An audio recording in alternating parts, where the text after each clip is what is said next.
Bonjour à tous, quel plaisir de vous retrouver pour cette nouvelle thématique concernant les 4 comportements qui nous empêchent de nous réaliser. Alors avant que j'aille dans le détail de chacun d'entre eux, eh bien je vous dis à tout de suite parce que j'ai...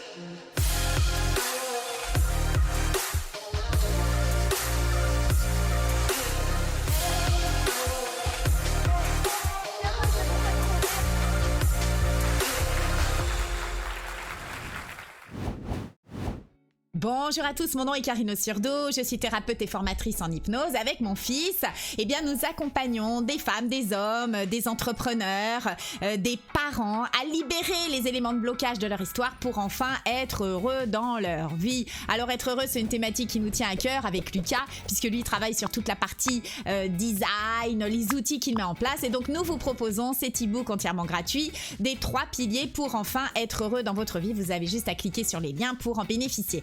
Alors si c'est votre première visite sur notre chaîne YouTube, eh bien soyez les bienvenus. Merci par avance de vous y abonner, de cliquer sur la cloche pour recevoir les notifications en priorité. Et puis vos pouces, c'est super sympa. Merci d'avance, ça nous permet de nous encourager encore et encore à vous donner encore plus de contenu. Puis ça améliore notre référencement pour augmenter cette communauté et de communication justement qui nous permet de partager tous ces outils, des outils de la boîte à bonheur. Donc merci par avance. Alors la thématique que je vous propose aujourd'hui, c'est donc les 4 comportements qui nous empêchent de nous réaliser. Alors déjà, avant ça, on va voir qu'est-ce qu'on entend par le Larousse dans la définition de la réalisation, se réaliser. Alors, c'est faire passer à l'état de réalité concrète ce qui n'était que virtualité, avec un exemple que je vous ai mis, donc des désirs difficiles à réaliser.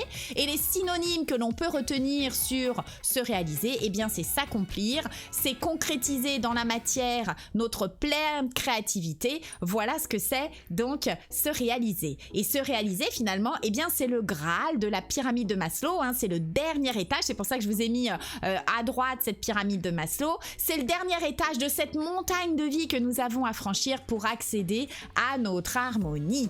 Alors, si je reprends et que je fais un zoom sur cette pyramide de Maslow que vous connaissez peut-être pour certains, peut-être pas pour d'autres, eh bien c'est un plaisir de vous présenter cet outil. Eh bien, Maslow a mis en place un modèle de motivation. Et c'est une représentation pyramidale de la hiérarchie de nos besoins. Et ces besoins, ils sont segmentés sur 5 niveaux. Et Maslow nous explique très bien que tant que le premier niveau n'est pas assouvi, eh bien c'est impossible de passer à celui d'après. Donc on va voir ces différents niveaux, de quoi il s'agit. Alors le premier, c'est tous les besoins physiologiques, tels que la faim, la soif. Le deuxième, c'est le besoin de sécurité, de protection, d'avoir un toit sur la tête, une maison, une bonne assurance.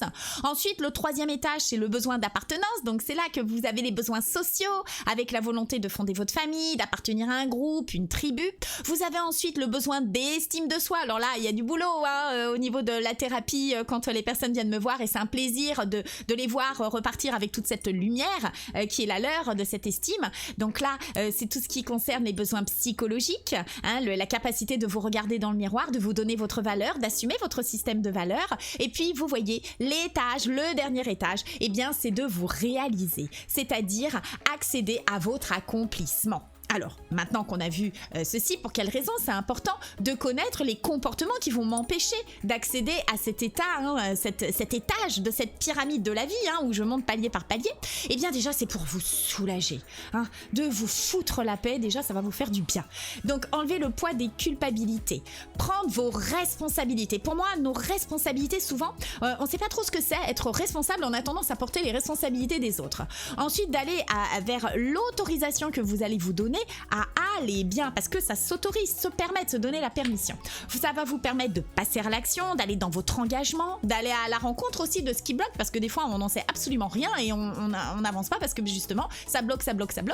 Vous allez avoir des prises de conscience, plus de clarté, donc si c'est plus clair, forcément il y a moins de peur parce que vous allez agir sur vos peurs. Ça va vous permettre d'harmoniser vos énergies, nous sommes à plus de 60% constitués d'eau, donc les fluidités dans le corps, donc les énergies vont mieux circuler et ça va vous permettre d'accéder à de la paix intérieure. Donc c'est ça qui fait que d'aller regarder un petit peu ces comportements en face, ça va vous donner tout ce bien-être. Alors maintenant que je vous ai dit ça, on va voir les 4 comportements. Alors là, je vous mets en gros plan. Le premier, c'est d'ignorer le problème, de ne pas prendre conscience de ce qui est Tant que vous n'avez pas cette prise de conscience, on ne peut agir que ce sur quoi on connaît. Donc si vous ne connaissez pas quel est le problème, comment voulez-vous atteindre des stades supérieurs? C'est impossible, c'est comme si vous étiez devant un mur. Donc déjà, c'est important d'aller identifier le problème, et pour aller identifier le problème, eh bien vous avez un outil qui est très intéressant, qui va passer par le corps, et ça peut être le symptôme. Voilà, ça c'est le premier point. Ensuite, les personnes qui n'arrivent pas à se réaliser, c'est qu'elles ont identifié le problème, mais elles vont le nier. On refuse de voir ce qui est. On est dans le déni. Alors là, pareil, si vous êtes dans le déni, comment voulez-vous mettre des actions si déjà vous êtes sans accepter ce qui est? Donc c'est de regarder de façon objective, sans poser de jugement. Donc là, on nie le problème, c'est le deuxième comportement qui vous empêche de vous réaliser. Ensuite, le troisième, on va accuser les autres, on les attaque, on les critique. Bah oui, comme ça va bien vous occuper, et puis ça vous empêchera de vous centrer sur vous. Et la quatrième typologie de comportement qui vous empêche de vous réaliser, c'est les justifications. Ah oui, on se donne toutes les bonnes excuses, on se met en victime. Là, vous rentrez dans le triangle de Karpman, j'ai fait des vidéos à ce sujet, il y a plein d'outils à ce sujet. Donc, on est une victime, et on se justifie. Ah ben, tu comprends, c'est pas de ma faute. Ah ben oui, avec toute mon histoire. Et là, vous êtes en train de manger yaourt dégueulasse, encore. Bah, je vous rassure tout de suite, le yaourt, il est dégueulasse. Donc, c'est à nous d'aller chercher la boîte à sucre. J'insiste également là-dessus, vous n'êtes pas responsable de tout ce qui vous est arrivé. En revanche, vous êtes responsable de ce que vous en faites. Faire vos choix, ça vous appartient.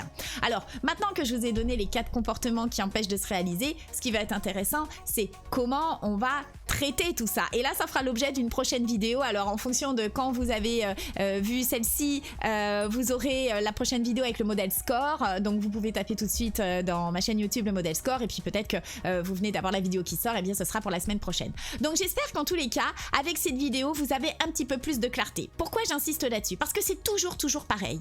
Vous allez avoir vos perceptions qui vont vous donner des décisions. Ces décisions vont impacter vos actions et vont donner du résultat. Donc si le résultat aujourd'hui de votre vie est sans vous convenir, eh bien c'est à vous d'aller voir peut-être dans votre système de perception qu'est-ce qui bloque. La perception, c'est quoi? C'est votre carte du monde. C'est la personne que vous vous êtes construite en lien avec votre histoire. C'est le personnage, la personnalité que vous avez intégrée, le rôle que vous avez accepté. Ce rôle, s'il vous convient, tant mieux.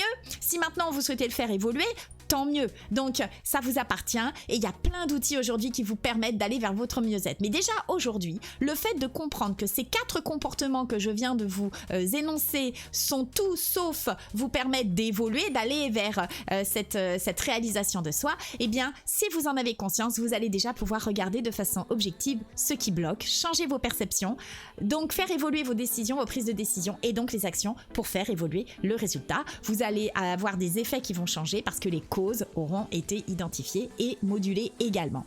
Alors, j'en ai terminé pour cette vidéo. J'espère que ces 4 comportements vous auront donné un peu plus de visibilité, de débrancher votre prise ou aller brancher pour aller la brancher ailleurs, et le ailleurs, c'est dans votre cœur. En tous les cas, moi, je me réjouis de vous retrouver la semaine prochaine pour d'autres partages, d'autres modèles, d'autres outils, cette boîte à outils des gens heureux. Et d'ici là, prenez bien soin de vous et surtout, soyez heureux dans votre vie. Je vous embrasse et je vous dis à tout vite. Au revoir tout le monde.